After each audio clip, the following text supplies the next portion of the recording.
Magandang umaga po sa bawat isa. Nandiyan po ang lahat na tumayo para po sa ating magsisimula. Tayo po imawit sa Panginoon. Itin po natin Shepherd of my soul at ipahanda po natin sa Lord ang ating buong puso at isipan sa pagsamba sa Kanya ngayong umaga. Hindi po, samahan niyo po kami umawit sa Panginoon.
Naging karapat-dapat, Lord, sa iyo pong harapan na naman, Lord, yung mga karumihan na nakikita mo, mga nagawa namin, Lord God, na hindi po ayon, Lord, sa iyong kalooban, Panginoon, patawarin mo po ang bawat isa. And Lord, sa aming pong pagsamba ngayong umaga, we pray na ihanda mo kami, Lord God, sa aming pong pag-aawitan, sa pakikinig ng iyong mga salita. Matunay nga, Lord God, ikaw po yung mamuna sa aming pong kalagitnaan. Ikaw po yung kumilos, Lord, sa aming pong kalagitnaan. We pray, God, na ang mga kapatid po namin na papunta po rito, ingatan niyo po. At ang mga ilan pa, Panginoon, na mga kapatid po namin, Lord God, ay makasama po namin ngayong umaga sa pagsamba sa iyo, Panginoon. Sama-sama, Lord, na makikinig, Lord, at magpupuri sa iyong dakilang pangalan, Panginoon. Maraming po salamat, Lord, sa iyong kapurihan sa pangalan ni Jesus. Amen. Amen. Palakpakan po natin ang Panginoon. Sige po, basahin po natin yung verse natin. Sabi po dito sa Psalms 106 verse 1. Sige po, sabay-sabay po nating basahin. Praise the Lord, give thanks to the Lord, for He is good, His love endures forever. Palakpakan po natin. Ating Diyos at ayos din po tayo sa tumawid sa Panginoon.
Marapat kang pasalamatan.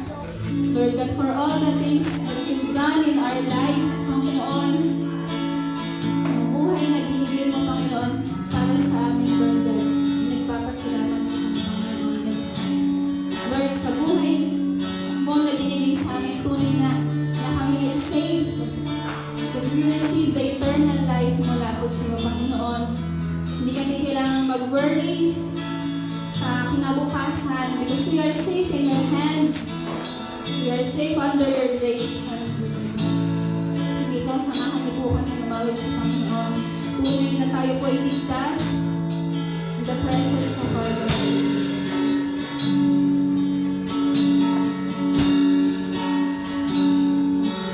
Hindi kami kailangan magamba, matakot, mag-alala.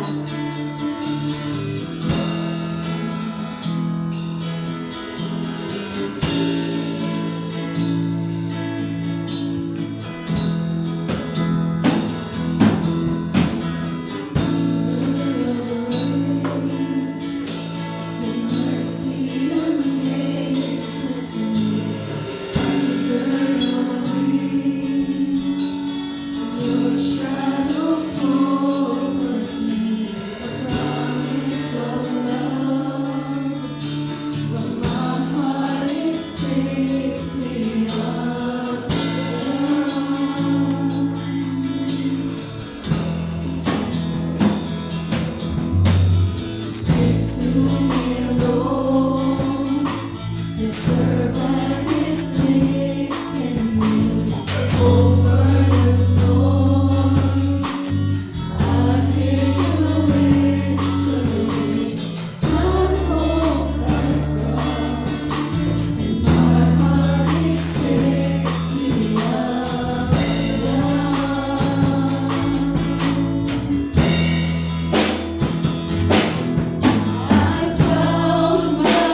Aming Ama, aming Diyos na banal, salamat sa umaga pong ito na araw ng pagsamba, nararapat na iukol para po sa iyo, sapagkat ikaw ang Diyos na karapat dapat na sambahin, walhatiin sa Espiritu at katotohanan.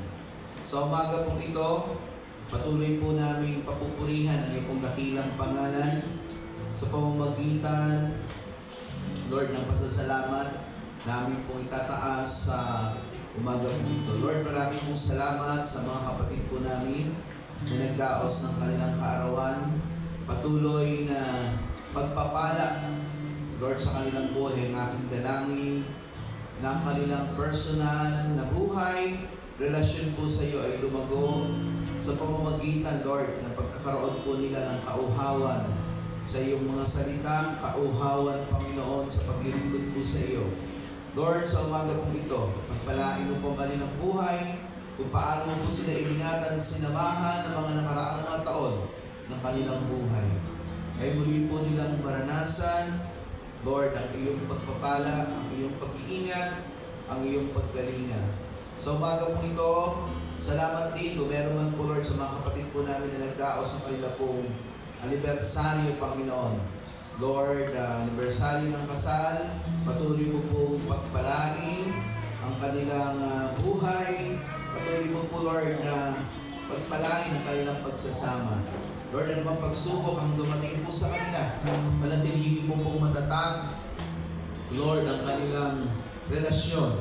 Ikaw po ang maging sentro at dalangin ko po, Lord, na patuloy na umunlad at lumago ang kanilang pagsasama. Lord, sa umaga pong ito, patuloy po kami na, Lord, dadalangin po sa iyo. Sa umaga pong ito, Panginoon, namin pong itinataas po sa iyo. Lord, yung mga kapatid po namin na mayroong karamdaman at hindi po namin kasama po dito, yung mga nakakaranas ng karamdaman, Panginoon, Lord, dalangin ko po, itinataas ko po sila sa iyo. Patuloy, Lord, ng kagalingan ay paranas mo po sa kanila. Ikaw ang Diyos na humipo. Ikaw ang Diyos na magbangon sa kanila, Panginoon, sa balik ng karamdaman.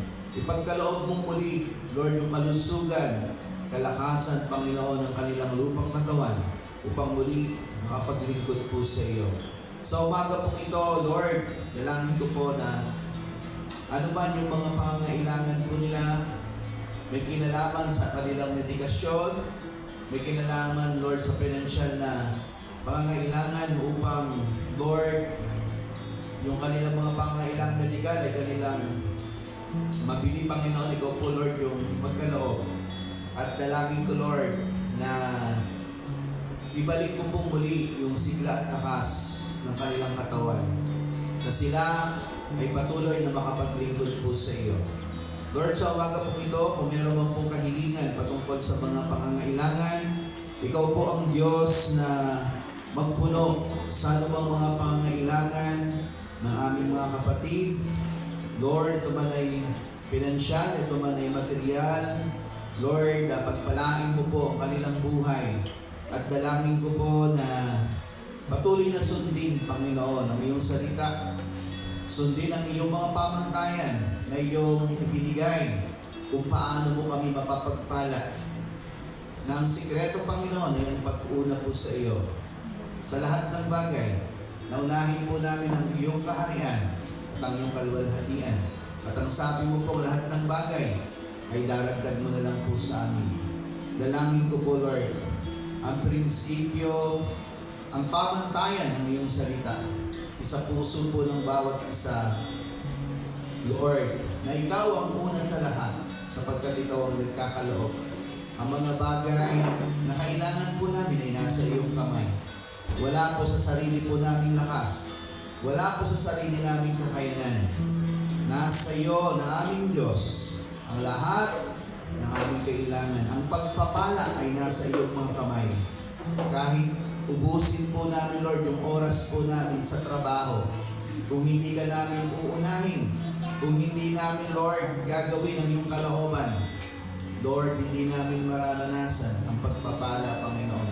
Sapagkat ang pagpapala yung pinagkakaloob ayon po sa aming pagsunod, ayon po sa aming pananampalataya, ayon po Lord sa aming pagpaprioridad sa iyo bilang aming Diyos na sinasamba. Lord, buksan mo po ang kaisipan, ang mga maling pamantayan na maaari nasa aming mga kaisipan. Itama mo po ito upang maging angkop ang aming mga buhay sa iyong kalooban. Lord, sa umaga po ito, kung meron man po Lord kahilingan, Lord, patungkol sa mga problema, solusyon, at kasagutan, Panginoon, tulungan mo po ang aking mga kapatid sa maaring mga bagay na kanilang nararanasan, mga bagay na maaring pinagdadaanan ng Panginoon, mga problema, mga pagsubok. At doon, Lord, sa iyong, Lord, pagkilos, ay naroon din ang pagtutuwid, Panginoon, upang, Lord, maging ayon ang buhay ng bawat isa sa naisin mo po, sa kalooban mo po. Lord, ikaw ang Diyos na tumulong sa kanila, bigyang linaw sa kanilang puso at isipan ang kapangyarihan ng iyong salita, na siya nang dapat po naming unang sinusunod at maging pamantayan sa aming buhay. Lord, ikaw ang Diyos na dapat naming pagtiwalaan, hindi ang aming sarili, hindi ang ibang tao, na ang kanilang kakayanan, na ang bawat kakayanan ng bawat tao ay may hangganan. Dumadalangin po ko na ang aming full trust, ang aming buong tiwala ay ilagay po sa iyo. At manalig kami na ikaw ang Diyos na tunay na totoo sa iyong pangako ay gagawa, Panginoon, ng mga dakilang bagay sa buhay po namin. Wala pong imposible po sa iyo. Ang kailangan lang po, Lord, makita mo po sa amin na ikaw ay aming kinikilala, na ikaw ay aming sinusunod. At sa iyong pagsama, Panginoon, walang bagay na hindi kami mapagtatagumpayan. Ito man ay pagsubok, ito man ay problema, ito man ay may hirap na sitwasyon, sa tulong at biyaya mo po, ayon po sa iyong kapangyarihan ay mapagtatagumpayan po namin. Dahil ikaw, Lord, ay kasama po namin, hindi mo kami iiwan, ipababayaan man. Sa umaga po ito, dalangin ko po, Lord, na patuloy mo pong gabayan ang bawat isa sa pananampalataya. Bigyan mo po ang bawat isa ng focus sa paglilingkod po sa iyo. Ikaw ang maging una, Lord, sa buhay ng bawat isa. Patuloy na pagyamanin ng bawat isa ang pananampalataya sa pamamagitan ng patuloy na pag-aaral, pagbubulay-bulay, pagsasaliksik ng iyong mga salita na siyang nagpapalusog sa aming buhay pananampalataya. Patuloy mo rin bigyan ng kasipagan sa pananalangin, na kung saan ang pananalangin ay ang aming pagkipag-usap sa iyo, at sa panalangin po namin ay idudulog ang iba't ibang bagay na, Lord, nararanasan po namin sa aming buhay. At mula sa panalangin po namin, Panginoon, ikaw ang Diyos na nakikinig. Ikaw ang Diyos na tumutugon upang kami ay bigyan, Lord, ng kalakasan, upang kami bigyan ng paglago sa pamamagitan, Panginoon, ng iyong kapangyarihan na iyong ikinikilos sa buhay ng bawat isa po sa amin. Sa pangunguna, Panginoon, ng iyong banal na Espiritu. Sa umaga po ito, Lord, maraming salamat sa panibagong araw ng pagsamba. Ihanda mo po ang aming puso, ihanda mo po ang aming isip, upang sa aming pag-aaral ay pakinabangan po namin, Lord, ang kahalagahan at kapangyarihan ng iyong salita na siyang tanging namin kailangan sa buhay po namin sa araw-araw. Marami pong salamat, O Diyos, sa umaga po ito, sa isang malayang pagsamba, sa panalangin aming idinulog sa umaga po ito, sa pangalan ng aming Panginoong Hesus, ang lahat ng anak ng Diyos ay magsabi na, Amen. Amen. Salamat po, Pastor. Dako po tayo sa mga announcements. Para po sa gawain sa San Isidro, worship service every Sunday po at 2 o'clock po ng hapon. And youth service every Saturday at 4 p.m. Para po sa midweek service and prayer meeting sa July 18 po, speaker po, Brother Ray Acosta, worship leader, Sister Mary Joy, usher, Sister Patricia, and testimony, Sister Susan Lozano. Para po sa Sunday service, speaker po, Pastor Manny Castro, worship leader, Brother John, tithes and offering encouragement, Sister Judith Bourbon, usher, Sister Maricar, and flower sponsor, Barsa Family. Yan. Patuloy po yung AITA Community Mission every Saturday po, 8 o'clock po ng umaga. Inaanihan po namin ang bawat kapisanan na mag-participate po para po sa mission po natin sa AITA Community. And ito po yung gawain ng NCR District 1 Intercessory Ministry. Ang magpa-participate po dito ay mga young married. Ang registration fee po ay 100 pesos. Gaganapin po sa IRM Cainta, Sumulong. Sa Sabado na po ito, July 20, 8 o'clock po ng umaga hanggang 12 o'clock po ng tanghali. Para sa mga magpa-participate po sa gawain ito, ay kindly inform me po para mabilang po natin ilan po yung sasama. And kahapon po ginanap yung one-way BBS 24 graduation. Palakpakan po natin ang Panginoon sa natapos po na gawain ng mga bata. And i-share po namin sa inyo yung mga naganap kahapon po.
Salamat po sa mga tumulong, nagluto at gumabay po sa mga bata at sa atin pong pastor at pastora sa patuloy po na pagsama po sa atin sa pagsasagawa po ng ministry para sa mga bata. At palakpakan po natin ang Lord sa flower sponsor ngayong umaga po mula sa Acosta Family.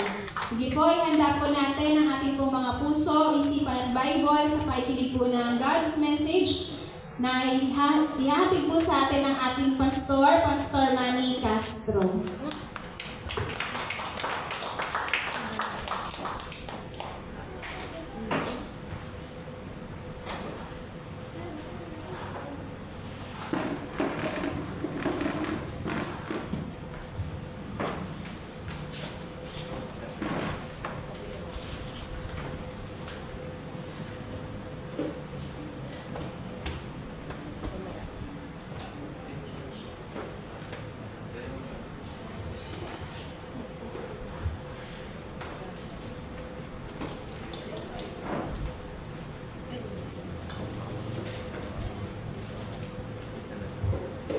Okay, good morning po sa atin. Ayan, so salamat po sa Panginoon.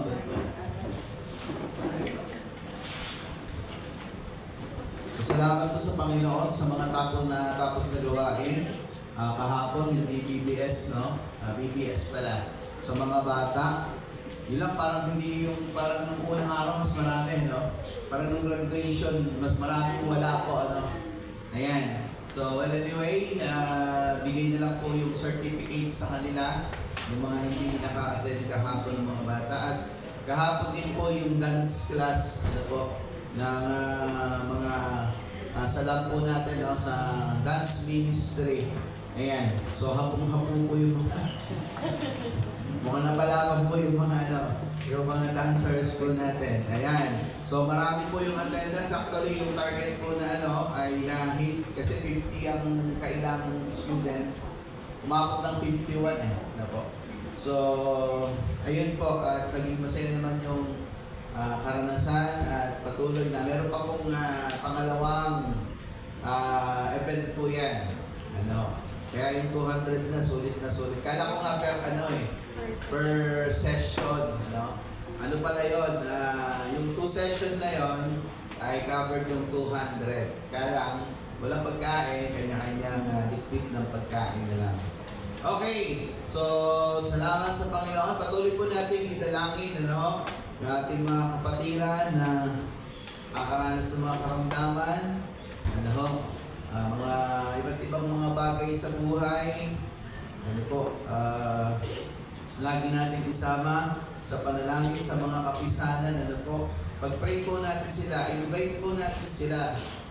Kung tayo po yung head sa mga GC, lagi ko naman po itong binibigin Hindi ko lang alam bakit hindi ko nagagawa Lagi po kayong magre-remind, sa mga GC natin, hindi ko na po dapat ginagawa yun dapat kayo na po ang gumagawa nun. Sa GC, bago mag-Sunday, remind nyo lang po sila kasi minsan kailangan po i-remind natin yung mga kapatiran minsan may gagawin sila, nakakaligtaan nila yung mahalagang bagay. So, yan, naatasan ko po yung lahat ng heads sa GC na sendan nyo po ng reminder na pahalagahan yung Sunday. Kasi, mahirap po kasi nasasanay na wala po dito. Magiging normal na lang po kasi sa tao kapag naumpisahang hindi na dumalo, parang normal na lang yan, Ayun po yung ayaw po nating mangyari na masanay na wala sa Hindi katulad pagka nasa loob ng church, yung patuloy na dumadalo, mas hinahanap po talaga ng tao. Kasi yung mundo po natin, napakaagap po niyan, mga kapatid. Di ba? Yung mundo napakaagap niyan Dapat tayo mga Kristiyano, mas like natin yung sistema ng mundo. Pagdating po doon sa pag-agap, sa mga kapatiran po natin, lagi natin din kumustahin kung ano na yung kapag halimbawa kung hindi sila dumalo, mag-chat lang po tayo sa kanila or kumustahin, ano ba yung nangyari, baka naman kasi may mga problema para malaman po natin. Mahirap po kasi yung magkabiglaan na malala na pala, wala tayong kaalam-alam, kasi nga hindi natin nakukumusta. So, pahalagahan po natin yon kasi po tayo, church po tayo. Kailangan natin gampanan yung mahalagang bagay na iniatang po sa atin. Mahalaga po yon na lagi natin silang mare-remind. And then, kailangan po natin palakasin yung ating pong mga cell group. So, iado po natin yan. Mag-schedule po tayo ng meeting na yung mga cell group patuloy natin maalagaan. Meron po tayong mga lesson dyan, hindi pa ko natin nagagamit alam niyo po yung binili kong lesson, di ba bumili ako? So, gamitin po natin yan. At the same time, meron po tayong lesson na galing po kay Pastor Tonet na free niyang ibinibigay. Madali na lang po yun, di ka nagagawa. Mas mahirap po kasi pag ikaw pa yung gagawa, maghahanap ka pa. Di ba? Gagawa ka pa ng mga points para ituro sa Yun po, ituturo na lang po natin. So, sikapin po natin na lagi silang nare-remind. Hindi lang po Sunday service, midweek service, ano pa, sa cell group nyo, kung may cell group ng SCED. Kasi minsan po sa GC, madali siyang di ba? Okay, minsan yung hindi importanteng yun yung nakikita natin, Ang GC po, mga kapatid, ang nilalagay po sa GC is mga important reminder. Kung hindi naman po, wala namang kilalaman doon sa gawain ng GC po na yon, wag na po natin kasi mas tatakpan po kasi yung mga message na mahalaga. Tapos yung mga message na mahalaga, kung yan po yung natakman, po natin tawag doon? Resend. Kasi yung iba hindi naman agad nakakapagbukas. Makikita mo kasi yung nagbukas doon sa mga, di ba merong yun? Yung scene, nakikita mo doon. So yung iba kasi hindi hindi nakabukas yung cellphone or hindi nila nahawakan. Maaaring yung message na gusto natin parating, natabunan na, kaya ganun po minsan nangyayari. Ayun po yung gawin po natin, tulong-tulong po tayo para po doon sa mga kapatid po natin. Mapalakas po din natin sila at yung kanilang buhay pananampalataya, lagi din po natin nababantayan. Amen. Bagamat tayo po, totoo lang po, marami din tayong mga pinagdadaanan. Tama po ba? Okay, part po talaga ng buhay. Hindi ibig sabihin may mga nararanasan tayo, hindi na natin gagampanan yung ating ministry. Mga kapatid, si Apostol Pablo, dami naranasan. Pero makikita natin yung kanyang kagustuhan na magawa yung kalooban ng Panginoon. Ganun din po sa atin. Hindi madaling mag-ministry, pero masarap mag-ministry dahil yung ginagawa mo ay may kinalaman sa pagpapaunlad ng paglago ng pananampalataya ng bawat tao. Naalala ko lang po nung sa YM ano bang tawag doon? Despedida ba? Yan, despedida lang nila Actually, ang dami po ng YM po, natuwa ako sa pagkakal ng YMO. Kung makaka-attend lahat, napakadami po pala. Actually, yung iba wala pa po doon nung nagano kami. So, magiging masaya po pagka nakikita po natin yung bawat isa po dito. Malungkot kapag, alam nyo, ako yung kasi dito kayo nakaharap hindi nyo ganang pansin Ako na nagsasalita, kita ko po lahat Parang yung puso ko na hindi ko nakikita yung iba. Malungkot po yun pagka gano'n. Masaya po kapag nakikita po natin dito yung kapatiran po natin. Amen po ba? Ayan.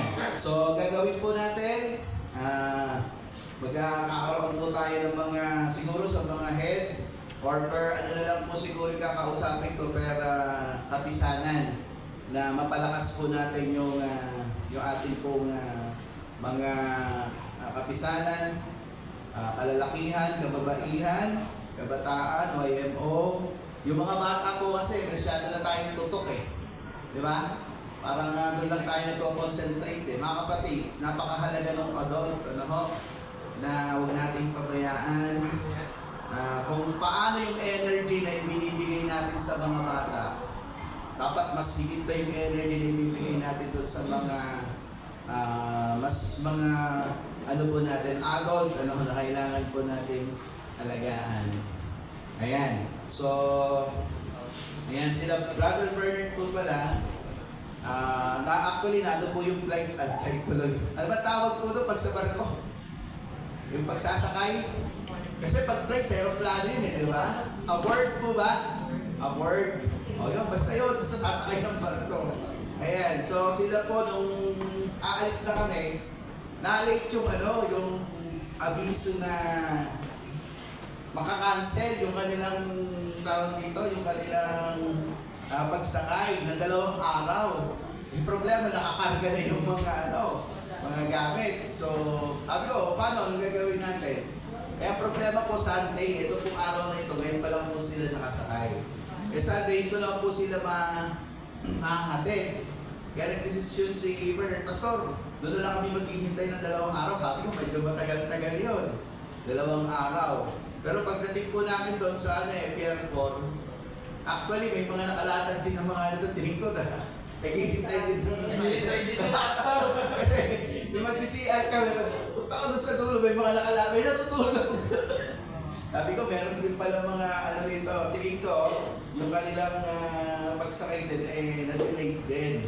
So, ganun pala yun. Pero ang alam ko po kasi, kapag ganyan, kung delay nyo alam din yung mga tao, dapat i-accommodate po yun ng ano eh. Ganun po yung sistema talagang tama eh. Na sila yung magpo-provide ng, tawag dito, pagkain, tutulugan, dapat meron pong ganon. Ang alam ko sa ano, ganon eh, di ba? Pagka sa aeroplano, di ba? Bibigyan ka ng ganon. Sana sa barko, ganon din kasi pinagkaiba lang naman by, di ba? By ano yun eh, hindi by land eh. Okay, by sea yun, no? Okay, pero yung sistema ng ano, ang hirap din ho maghintay kung hindi ka komportable. Iisip ko nga, paano sila matutulog doon, no? Dahil upuan lang naman. Ang hirap po matulog sa upuan. Okay lang sana kung flat eh, no? Yung mga upuan, yung dikit-dikit na gano'n eh. Pag natulog kayo, yung ligo-ligo, yung likod mo. Okay, pero masalamat po tayo kanina. Sabi ko kay Pastora, alas 4. So yun, alas 4 ay na sila, biyahe na. So, yun po, at panalangin na lang po natin yung pag-iingat ng Panginoon sa kanila pong pagbabiyahe. Okay! Sige po, sabihin niyo po sa katabi niyo, salamat at naririto ka. Huwag niyo kausapin po yung bangko na walang laman. Delikado po yan. O yung katabi niyo lang na nakikita niyo. Okay, so, salamat sa Panginoon at medyo pagpaguran din po tayo, no, yung sa mga salamat po pala, no, sa lahat ng mga tumuwang sa gawain sa mga bata. Palakpakan nga po natin muna. Appreciate po natin, no? Yung lahat ng gumanap sa CE department, mga teacher, mga nagluto, mga sumundo, kasi kahapon wala po ako eh. No, yung mga nagsakay sa mga bata at naghatid din na para maging safe. Sino pa ba? Yung sa ano pa ba? Yung mga ano ba yun? Sponsor po ba yun? Wala po, no? Okay. So, yun. Basta sa mga nagsiganap po lahat, hindi ko na po may isa-isa kasi baka may makalimutan pa ako. So, salamat po sa inyong pagtuwang, pagbibigay ng effort para maisagawa natin. At hindi rin po na-stop yung ating AITA mission. So kahit na meron tayong BBS dito, meron pa rin pagtuturo po doon. Yun po yung maganda. So salamat din sa mga sumama doon. Alam ko kabataan sumama doon, no? Oh, yan. Very good. Yung mga taga-magbuhat. Kasi pag may dadaling ka to, kailangan may bubuha. Lalo na yung nagluluto tayo, no? Nagbubuhat po tayo. So salamat po sa lahat. At meron pa po tayong kailangang gawin. Amen. So ating pong patuloy na paunlarin yung ating pong mga hanay. Huwag nating hayaan na tawag dito, tumamlay yung hanay po natin, palakasin po natin yan. Amen po ba? Okay, so sa umaga po ito, tayo po ay mag-aaral ng salita ng Diyos. Alam niyo po, yung mga nagaganap po ngayon sa panahon po natin, yung mga nangyayari sa buhay natin, ay bunga din po yan ng tinatawag na kasalanan ng tao. Ano ho? Dahil napakaganda kung titingnan po natin ang plano ng Diyos sa buhay ng tao. Ang problema nga lang, nung pumayong kasalanan na pumapasok sa buhay ng tao, ang siya naman nagdadala ng tinatawag na curse. Ano ho? Ito yung tawag ng Bible dyan, no? Sumpa dahil may kabayaran yung tinatawag na kasalanan. Ano ho? At kung bakit ganito yung sistema ng ating mundo, no? Magulo, di ba? Merong mga ginagawang kasamaan yung mga tao sa iba't ibang paraan, sa iba't ibang aspeto, ay dahil po yan sa kasalanan. At ang kasalanan, hindi naman natutuwa po ang Diyos. Amen? Hindi po natutuwa ang Diyos. Kapag ang isang tao ay naroon sa kasalanan at nananatili po doon, yung Diyos po nalulungkot. Amen? Parang tayo, parang magulang. Ang isang magulang po ay hindi natutuwa kapag ang kanyang anak ay napapasama. Tama po ba? Sino po rito yung magulang na natutuwa pag napapasama yung anak? Papauwiin ko na po ngayon yung hindi. Wala, di ba? Kasi ang gusto natin sa mga anak natin, alam mo, yung mga anak po ninyo ay mapabuti. At kapag meron ka napapalitaan na napapariwara, okay, parang ang lalim ko, no? Yung naiiba na landas, yung tawag po doon, no? Lalo na nababalitaan mo, nababarkada sa mga ganito, particularly gumagamit ng drugs, di ba? Ang hirap nun. Alam mo, yung mga gumagamit ng drugs. Makikita mo na nag-aalala yung magulang. Ano po? Na sa kanilang buhay, ano po, gusto nila mapagyaman yung kanilang mga anak, mapaunlad yung kanilang mga anak. Okay. So kaya yung mga magulang mag-aalala. At gusto nila na mapabuting kanilang mga anak. So, walang magulang na gusto mapasama ang kanilang mga anak. Ganun din po ang Diyos. Amen. Yung mga bagay, minsan kasi, ang nangyayari, nasisisi yung Diyos sa mga nagaganap sa buhay po natin. Hindi po, lagi pong merong counterpart sa atin na kadalasan yan, no? Yung mga hindi magagandang pangyayari, ay bunga din naman ng pagsuway o kasalanan ng isang tao. At ang pinlano po ng Diyos, ano po ba yung plano ng Diyos? Mapasama o mapabuti po tayo? Okay. So, ang layunin ng Diyos, tayo ay mapabuti. Alam mo? Yan yung gusto ng Diyos. Lahat ng tao, lahat ng kanyang nilikha, at sa lahat ng mga sumasampalataya, ayaw ng Diyos na ang buhay po natin ay napupunta doon sa maling sistema ng buhay. Dahil alam ng Diyos, alam nyo bakit? Hindi tayo mapapabuti. Ayun po yung dahilan ng Diyos. Ano yung reason? Kasi mahal niya po tayo. Mahal ng Diyos ang bawat isa. At gusto ng Diyos na ang ating buhay, ang ating relasyon sa Kanya ay hindi napapabayaan. Kung hindi tayo ay nananatili sa Kanya at nagpapatuloy na lalo pang umuunlad, hindi yung pababa po, no? Lalo pang umuunlad.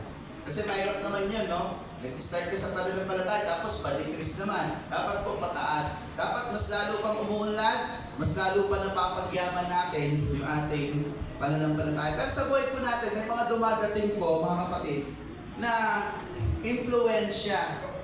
Amen? Impluensya. Kagaya po sa panahon po natin. Alam niyo po, hirap mabuhay ngayon sa panahon natin kasi ang daming impluensya ng mundo na pwedeng humatak sa atin para mawala tayo sa Panginoon at ma-impluensyahan tayo na sistema ng mundo na ma-adapt natin na nagiging sanhi naman nung paglayo ng ating damdamin, pagmamahal sa Diyos na nadadivert sa ibang bagay. Okay. So, ang mahirap doon, kapag andun ka na, meron pakiramdam no? Na nararamdaman mo yung longing na tinatawag na meron kang hinahanap. Yun po yung pangungusap ng Diyos naman na para ikaw o para ang tao o ang mananampalataya ay paalalahanan na muli ay makabalik.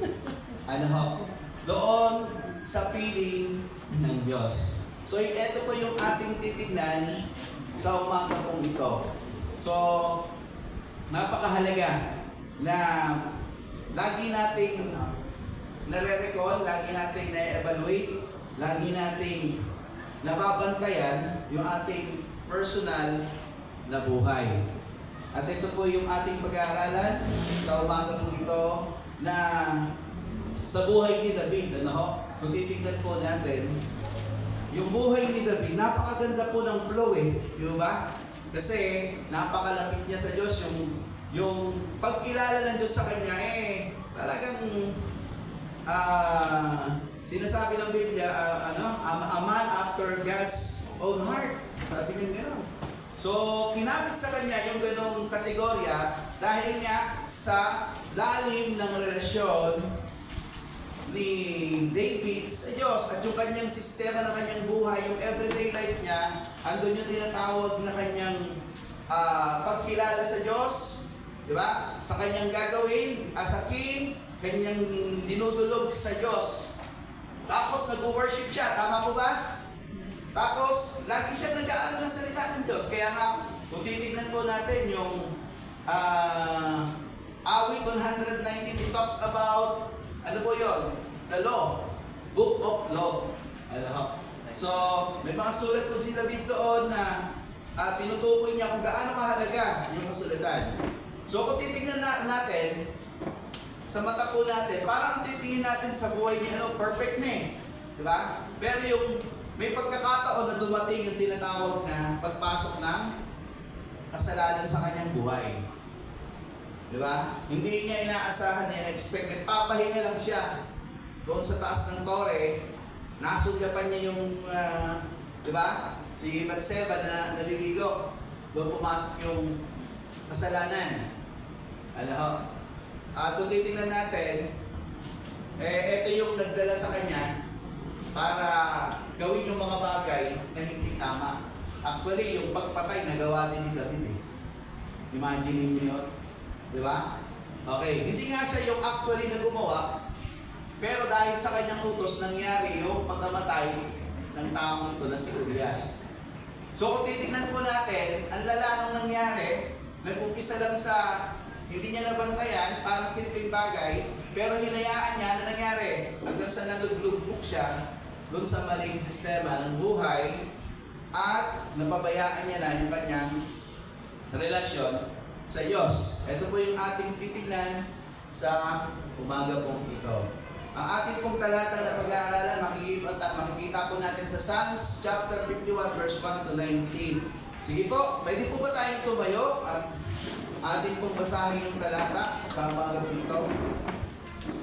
Awit chapter 51 verse 1 to 19. Sabi niya po rito, ako'y kaawaan. Bagitin ko lang po muna yung pinaka-title ng chapter 51, dalangin paghingi ng kapatawaran. Ako'y kaawaan, o mahal na Diyos, sang-ayon sa iyong kagandahang loob, mga kasalanan ko'y iyong pawiin. Ayon din sa iyong pag-ibig sa akin, linisin mo sana ang aking karumhan at ipatawad mo yaring kasalanan. Ang pagsalansang ko ay kinikilala, laging nasa isip ko at alaala. Sa iyo lang ako nagkasalang tunay, at ang nagawa ko ay hindi mo nagustuhan. Kaya may matuwid ka na ako'y hatulan, marapat na ako'y iyong parusahan. Ako'y masama na buhat ng iluwal, makasalanan na ng ako'y isilang. Nais mo sa akin isang pusong tapat, puspusin mo ko ng dunong mong wagas. Ako ay linisin, sala ko'y hugasan, at ako'y puputi ng walang kapantay. Sa galak at tuwa, ako ay puspusin, at muling babalik ang galak sa akin. Ang kasalanan ko'y iyon ang limutin, lahat kong nagawang masamay, pawiin. Isang pusong tapat sa aking likhain, bigyan mo, O Diyos, ng bagong damdamin. Sa iyong harapan, huwag akong alisin ang espiritu mo, ang paghariin. Ang galak na dulot ng iyong pagliligtas, ibalik at ako ay gawin mong tapat. Kung magkagayon na aking tuturuang sa iyo lumapit ang makasalanan. Ingatan mo ako, Diyos kong manunubos, ang pagliligtas mo igalak kong ibabantog. Turuan mo akong makapagsalita at purihin ka sa gitna ng madla. Hindi mo nanais ang paghahandog. Sa haing sinusunog, di ka nalulugod. Ang handog ko, O Diyos, ay karapat-dapat, ay ang pagpakumbaba at pusong matapat. Iyong kahabagan, O Diyos, ang Sion, yaong Jerusalem ay muling ibangon. At kung magkagayon ang handog na haing, dala ko sa dambana, torong susunugin, malugod na ito'y iyong tatanggapin. Pinagpala po ng Diyos sa kanyang mga salita. Tayo manadaling manalangin. Lord, salamat sa iyong mga salita sa umaga po ito na magre-remind po sa amin. Pagpalain mo kami sa tulong at gabay ng Banal na Espiritu sa aming pagpupulay-pulay sa umaga po ito sa pangalan ni Jesus. Amen. Okay, pwede na po kayo maupo. So dito po makikita po natin yung mga binanggit na Apostol Pablo. Actually, may kanta po yun, no? Isang pusong tapat ang sa aking likhain. Bigyan mo, O Diyos, ng bagong damdamin. Wagas na dulot ng iyong pagliligtas sa puso ko hindi magwawakas. Narinig niyo na po ba yun? Yung kanta na yun? Para ako lang yate narinig na. Hindi, meron po nun. I-search niyo sa YouTube. Nakalagay po yun. Kasi kinakanta po namin yun no, dati. So, song siya na hinahinago dito sa chapter 51. Kasi itong chapter 51 ay may kinalaman doon sa pagdulog, no, ni Haring David kay Yahweh. Nandito po yung ating pag-aaralan sa umaga pong ito. Okay. So, pinamagatan po natin itong, pakibasa nga po. Repentant heart. Ano po ibig sabihin sa Tagalog niyan? Nagsisising puso. Ayan. Okay. So, mahalaga po yun. Mahalaga yung tinatawag na dinidil ng isang tao yung mga mali. Parang may narinig ako. Saan ka nagagaling yun? Baka ako lang yata nakakarinig na. Ayan, siya lang siya ka. Kala ko meron ng gumagalaw ka sa mga. Okay, so mahalaga yung sa puso ng isang tao, particularly tayong mananampalataya. Kasi gusto ng Diyos laging meron tayong heart to heart talk. Kasi pagdating sa puso, kung pinag-uusapan, dito po natin nakikita yung kung paano nagpapakatotoo ang isang tao. At yung mga nangyayari, yung kasalanan ng isang tao, ay nakikita rin naman ng Diyos sa puso ng tao. Na mula doon sa kasalanan po niya, ay makikita natin na ang Diyos alam po niya yun. Amen. Yung mga bagay po na yun sa puso ng isang tao. At yun yung mahalaga, sa chapter na ito, yung pagkilala ni David, doon sa kanyang mga kasalanan na gawa. So, sabi niya po rito, pakiclick niya. Yan, pakibasa niyo nga po. Ano ang nararapat na gawin upang maging tunay ang ating pagsuko at ang paghingi ng tawad sa Diyos? Okay. So, ano yung dapat natin nararapat na gawin upang maging tunay ang pagsuko at paghingi ng tawad sa Diyos? Hindi po pwedeng, Lord, alam mo naman yun. Okay? O, alam nga ng Diyos, pero alam niyo po, mas maganda yung tinatawag na very specific po tayo. Hello? Kasi minsan, general kasi ang minsan sinasabi po na, alam niyo po, pinakamahinam na prayer, kung ikaw ay lalapit sa Diyos, kung ikaw ay may aaminin sa Diyos, specifically, banggitin mo isa-isa. Kayo lang dalawa ng Diyos. Okay, sa tao kasi, di ba pwedeng banggitin yun di ba? Okay, may tendency kayo marites ka ng tao Totoo po yun, no? Kahit namin sa kapatid mo na sa pananampalataya, hindi rin sa makapagpigil, di ba? Na ikukwento sa iba. Ang pinaka talagang magsasabihan mo ng tapat at hindi ka mapapahiya na ang Diyos na nakakaalam ng nilalaman ng iyong puso. So, ang napakahalaga doon sa tinatawag na pag-repent ay yung tinatawag na specifically pinabanggit mo.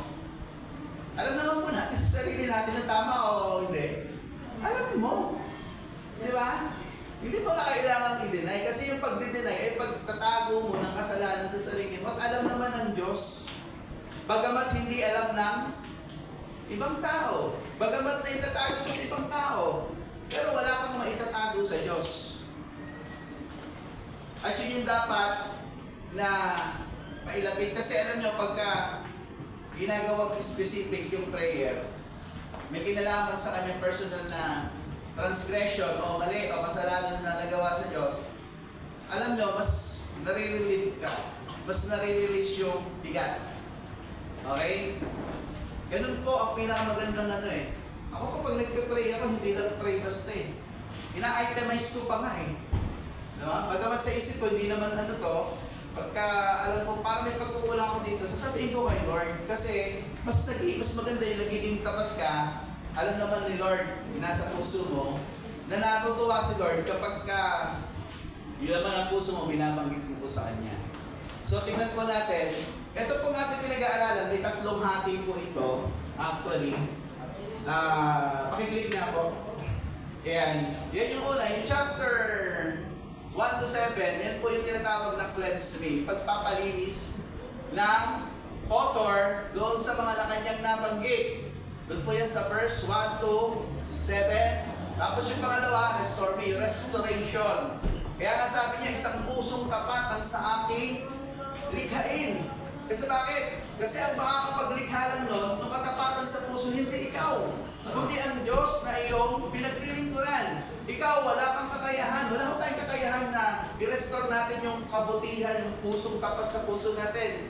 It only comes from God na siya ang magre-restore sa pamamagitan ng pagiging openness natin. Humbleness. Di ba napag-aralan po natin yun nung dati yung part po na yon. Tapos yung sumunod, ano po yan? Use me. Okay. Kasi, kailangan kang bumalik. Alam niyo po, yung mga nawawala, yung napupunta sa kasalanan, sa kasamaan, gaya ni David, hindi naman siya nireject ng Diyos eh. Ang gusto nga ng Diyos, pabalikin siya. Amen. Ang tao, kapag nagkamali, hindi po nire-reject ng Diyos. Tao lang po gumagawa nun. Di ba? Yung ang dami-dami mong mabuting ginawa. Di ba? Sa 10 mabuti mong ginawa, sabi nga, nagkamali ka ng isa, ano daw yung makikita? Okay, yung maling nagawa mo. Di ba? Malabo daw yung mata ng tao sa mabuting nagawa mo, malinaw daw ang mata ng tao sa maling nagawa mo. Ganun po ba tayo tumingin? Pag ganun tayo tumingin, ang paningin natin, katulad ng sa mundo. Di ba? Dapat ang Kristiyano hindi ganun. Dapat yung eyes po natin, yung mata natin, yung paningin natin sa ibang tao, katulad ng paningin ng Diyos. Yung nakikita mo, yung kabutihang ginawa niya. At kung siya ay nagkamali, ikaw ay handa na siya ay tulungan na makabalik. Alam niyo po, ito yung napakadelikado po sa panahon po kasi natin eh. Pinapasok na ng sistema ng mundo, yung sistema ng loob ng church. Minsan, sabihin natin, evangelical tayo, Christian tayo, di ba? Nag-aaral tayo ng salita ng Diyos, pero unawareness po, yung hindi aware na yung sistema pala, umiikot na pala doon yung sistema ng mundo. Okay. So, ito yung problema. Parang ano mangyayari nun? Magiging palamuti na ng salita ng Diyos, pero yung sistema ng buhay mo andun pa rin sa hindi ka nakakawala doon. Yun po yung pinakamahirap na ayaw mangyari ng Diyos sa buhay ng bawat mananampalataya. Okay. Tignan po natin dito po sa ating unang bahagi. Yan. So ano po yung dapat natin gawin? Okay. Ang unang dapat natin gawin, return to God. Bakit? Kasi kapag ikaw ay nagkakamali, saan ka ba napupuntang landas pag nagkakamali ka? O nagkakasalang tao, saan napupuntang landas? Hindi yung landasin ng Diyos. Nung ikaw ay nakakilala, nilagay ka ng Diyos sa landasin ng landasin ng tawag natin doon, katwiran at kabanalan. Andun yung pag-ibig, andun yung, di ba? Andun yung pagsunod mo sa Diyos, andun yung katapatan. Pero pag nagkamali ka, napupunta ka sa ibang landas. Ang buhay ng isang Kristiyano po, sama-sama landas po yan. Pero merong specific na landas na dapat ka lang dumaan doon. Kabi-kabila merong ibang daan na madadaanan mo. Ayan. So, alam niyo po minsan, ito yung kapag driver ka, ito minsan yung tendency na nangyayari, no? Kapag hindi mo kapisado yung lugar, di ba? Minsan dadaan ka sa daan, ang daming mga exit, ang daming mga dadaanan na pag hindi mo kapisado, pag namali ka ng pasok, talagang problema kayo, di ba? Halimbawa, dito sa SLEX or NLEX, pagka namali ka ng pasok doon, ang hirap uli, paano ka babalik eh, di ba? Sa kabila, hahanap ka uli ng paano ka papasok. Tapos saan ako saan yung entrance, pabalik sa kabila para ako makabalik. So, ang hirap po nun.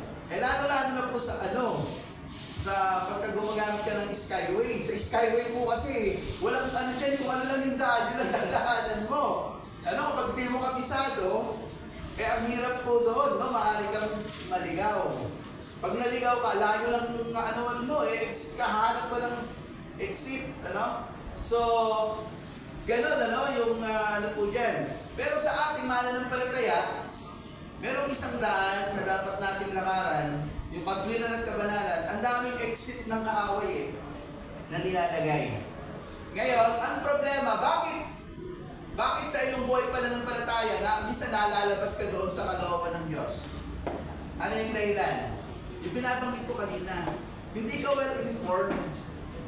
Kulang ka sa kaalaman. Kasi kapag kabisado mo yung pupuntahan mo, hindi ka papasok doon, tama po ba? Kasi alam mo sa isip mo, sa puso mo, kung ano yung landas na gusto pagawa ng Diyos. Okay, alam niyo po ba na ang tao, yung lahat ng kaalaman natin sa Diyos, kapag hindi natin inalagaan, hindi natin in-equip, hindi natin pinagyaman, darating yung panahon kung ano yung nalalagay sa isip natin, sa puso natin, yun yung magdodominate. Ay, yun yung dahilan bakit ka na napupunta sa labas. Samantalang ito yung kasi sa isip mo, iba na yung laman. Nagnanavigate ka, di ba? Sa spiritual navigation, yung gamit mong Waze, burak na. Di ba? Naalala ko nun sa FB. Yung isang rider po siya magdi-deliver. Sabi niya, ikaw talaga Waze, umiiyak yung ikaw talaga Waze, hindi na ako magtitiwala sa'yo. At gabi kasi, pinunta siya ng Waze sa sementeryo. Ang dilim-dilim, walang ilaw. Sabi niya, ikaw talaga Waze. Sabi niya, ba't mo ako dito dinala? Okay. So sa navigation, di ba, umaasa ka doon sa sa Waze, di ba? Okay. So meron tayong spiritual navigation, mga kapatid. Ano yung spiritual navigation natin? Kailangan alam natin yung daan ng Diyos. At ang daan ng Diyos, may inform tayo, malalaman natin, magkakaroon tayo ng knowledge kapag yung kanyang salita hindi natin po pinababayaan. Amen. So ang Diyos, kung ikaw ay mawala doon, kasi yun po yung tendency niya, ang dami kasing tukso, ang daming kaagaw ng buhay ng pananampalataya ng tao. Minsan, di ba, pag konting oras na pabayaan mo yung buhay mo, ang bilis ng hatak ng mundo Pero ang Diyos, gagawin niya, gusto kanyang bumalik ulit. Ito yung unang way, hakbang na dapat mong gawin. Ano yung mga bagay na dapat mong gawin? Pakibasa nga po yung laban niya. Admit your fault to God. Okay, admit your fault to God. Aminin mo yung mali mo, kasalanan mo sa Diyos. Huwag ka magturo ng tao. Ikaw sa sarili mo, alam mo ang pagkakamali mo. Tama? Alam nyo, sa isang tao, ang hirap niyang matulungan, ang hirap niyang ma-develop, kahit ang Diyos hindi ka niya kayang i-develop, kung ikaw mismo, di ba? Lagi mo na lang itinuturo yung kasalanan sa ibang tao, samantalang ikaw, meron kang pagkukulang, meron kang kasalanan. Madalas ganun Di ba? Ipipinpoint mo sa isang tao, pero yung mali mo, hindi mo nakikita. So, dapat meron tayong pag-admit, pagtanggap sa madaling salita. Kung mali ka, nakikita mo sa puso mo, aminin mo sa Diyos. Amen. Tsaka, say sorry.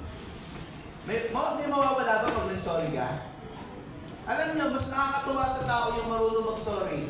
Kasi, meron siyang tinatawag na, ang tawag dito? Meron siyang initiative doon sa kanyang mali. Alam nyo, problema po yan kahit sa ang bagay.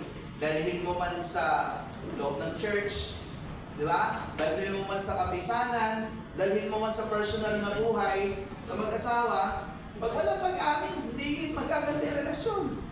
Di ba? Alam mo naman may mali, tapos gagawa pa ng mali, di ba? Yung Gagawa pa ng mga ipinagbabawal na technique, sabi nila, ng dahilan para naman magtakpan. So, hindi nasusolusyonan. Ang importante po, yung pagbabalik sa Diyos, merong kinalaman doon sa pagkilala mo sa iyong kasalanan.